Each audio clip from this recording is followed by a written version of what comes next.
लॉकडाऊनच्या काळात शुकशुकाटात संधी साधून चोरट्यांनी तब्बल 11 मोटरसायकली लंपास केल्या होत्या। ठाणेदार प्रदीप साळुंके यांनी 3 जुलै रोजी 2 चोरट्यांचे मुसके आवळले असून इतर 4 आरोपींचा शोध सुरू आहे। बुलढाणा जिल्ह्यातील साखळी येथील 20 वर्षीय सागर प्रताप वाघ व 27 वर्षीय विनोद कैलास शेवाळे अशी जेरबंद केलेल्या आरोपींची नावे आहेत। या आरोपींकडे चोरीच्या मोटरसायकली असल्याची माहिती ठाणेदारांना मिळाली होती। दरम्यान हे चोरटे बुलढाणा येथील जयस्तंभ चौकात असल्याची माहिती मिळाल्याने पोलिसांनी आरोपींना त्यांच्याकडे असलेल्या मोटरसायकलबाबत विचारपूस केली असता त्यांनी खोटी माहिती दिली। गाडी चोरी केल्याची तक्रार जाफराबाद पोलीस स्टेशनला दाखल होती। पोलिसी खाक्या दाखविताच संशयित आरोपी मंगेश दादाराव पोकळघट, अभिमन्यू रामा मंडाळकर, नंदू सुखदेव मृदमाळी, रवी दत्ता निकम यांच्याकडून 11 मोटरसायकली घेतल्याची कबुली दिली आहे। दरम्यान आरोपी मंगेश पोपळघट याच्याकडून 10 व बाकी आरोपींकडून 1 अशा 11 मोटरसायकली जप्त करण्यात आल्या आहे।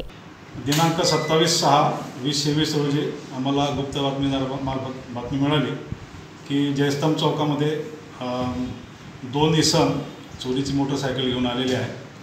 त्यावरून आम्ही त्यांना ताब्यात घेऊन त्यांच्याकडे सविस्तर चौकशी केली असता ते 2 इसम म्हणजे सागर प्रताप वाघ आणि विनोद कैलास शेवाळे, दोघं राहणार साखळी, तालुका जिल्हा बुलढाणा, यांच्याकडून 2 मोटरसायकल त्या आम्ही विचारपूस दरम्यान हस्तगत केल्या।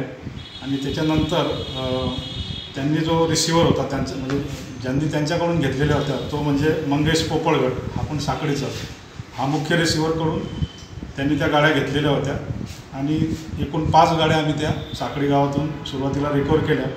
आणि त्याने मंगेश पोपळघट याने 2 जे चोऱ्या करणाऱ्या धर्मा मांडळकर आणि रवी निकम हा फरार आहे, त्याचं सध्याचं लोकेशन म्हणजे राजस्थानमध्ये आहे।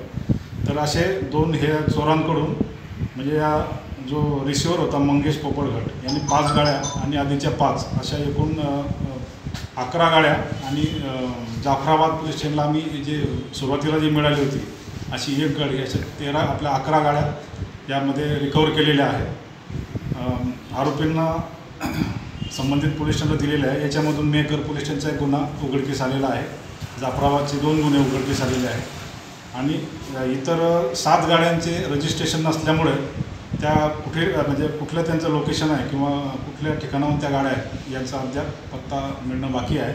त्याचं संबंधित आम्ही ऑटोमोबाईल कंपनीकडून माहिती काढून त्याचा आम्ही पाठपुरावा करून त्याचा ॲड्रेस, त्याच्या मालकांचा ॲड्रेस आम्ही शोध घेत आहोत। 4 आरोपी पसार असून पोलीस त्यांचा शोध घेत आहे।